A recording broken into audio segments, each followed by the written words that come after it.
Indian students, the attack on Indian students. So can you just, there are a number of Indian parents who are watching this podcast, students who are watching, who are going to be applying, and especially some of them who have already got acceptance from American campuses. Could you tell me about the safety of Indian students? Of course.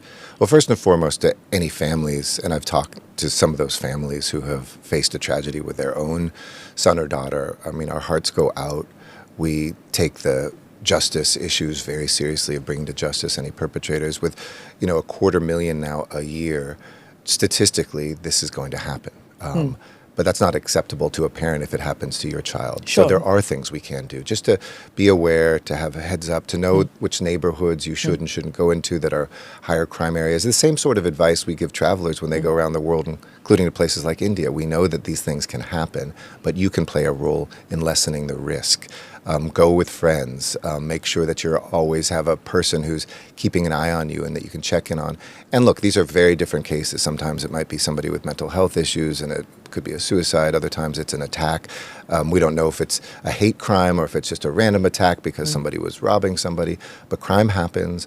Tragedies happen, and the best way you can prevent is by knowing your city, talking to your campus safety people about the safest ways to get on transportation, the safest places to be, and ensuring that you know that there are certain reckless behaviors that you should engage in. That obviously illegal drug use is not something you should be trying in the United States of America. That can be a pathway towards all sorts of bad things. So it was a series of those suggestions, and we're looking at how we can better package those together with the Indian government, just to let new students know, come to America.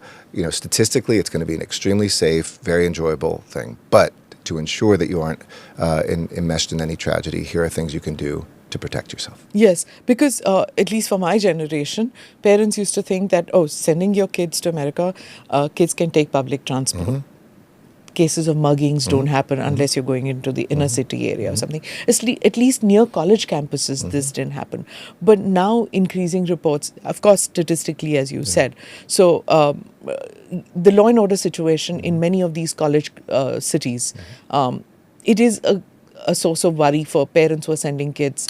I know of many parents who say, I'm making the option of sending them to Australia or sending them to even New Zealand, but not America, not Canada. I'm worried about the hate crimes in these cities in North America. So, of course, it's not fair to ask you to speak about the situation in Canada, but generally, would you say that there's cause for worry or there isn't? No, I think there's always just safe things to do, but there's not. I mean, crime has gone down, violent crime, especially in the last few years. It's much safer than it was in the 1970s and 1980s, when I think part of it is just that we can find these cases very quickly. We now have media, social media, that really lessens the space between distant places. We might not have heard of it back then, but it is a safe place to come. We encourage Indian students to come. We love our Indian students.